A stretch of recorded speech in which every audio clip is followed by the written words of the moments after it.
রাখবে। মানে গরমকালে যে আমাদের সমস্যাগুলো হয়, স্কিনটা কেমন কালচে হয়ে যায়, কেমন একটা লাগে দেখতে, শীতকালে একরকম হয়, গরমকালে আরেক রকম। তো গরমকালে মেন সমস্যাটা ট্যানিং সমস্যা। তো সেখান থেকে আমাদের যদি প্রতিরোধ করতে হয় তাহলে বডি পলিশ সপ্তাহে 3 দিন ইউজ করব, কি 2 দিন করব, করলে 2 দিন মাস্ট করব, যদি 3 দিন পারি 3 দিন করব। আর বডি ওয়াশটা, ইউজু বডি ওয়াশটা এভরিডে ইউজ করব। আর যারা অরেঞ্জ বডি ওয়াশ করেন তারা মনে করুন একদিন অরেঞ্জ করলেন, একদিন ইউজু, এইভাবে অল্টারনেট করতে পারেন।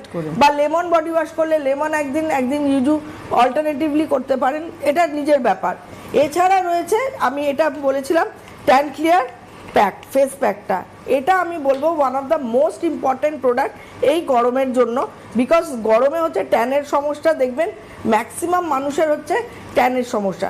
এবং আমাদের প্যাকগুলো বেসিক্যালি দেখুন একটু ডিফারেন্ট টাইপ, একদম ক্লে প্যাক, কিন্তু এগুলো একদম ক্লে প্যাক এবং শুকিয়েও যায় না, পুরো শুকিয়ে যায় না। আর এর টেক্সচারটা দেখো এতটা গ্লসি, মানে আমরা যদি ট্যান ক্লিয়ার ফেস প্যাকটা মুখে এবং শরীরের যে কোনো অংশে ট্যান পড়ে গেছে আমরা যদি সপ্তাহে 2 দিন 3 দিন করে লাগাই, ইনস্ট্যান্ট ট্যান রিমুভ হয়ে যাবে, ইনস্ট্যান্ট।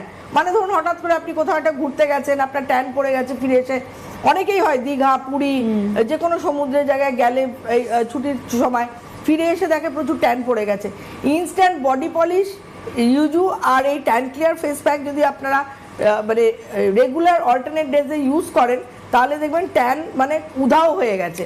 এবং এই টাইমটাতে ফর দ্য মেনটেনেন্স, যাতে আমার ট্যানটা না পড়ে, আমি মনে করি সপ্তাহে prevention is better then cure. একদিন ছাড়া যদি প্যাকটাকে লাগানো যায় যে কোনো সময়, জাস্ট 15 মিনিট রাখবো, প্যাকটা লাগিয়ে দেখুন, প্যাক লাগিয়ে আমি কথা বলবো,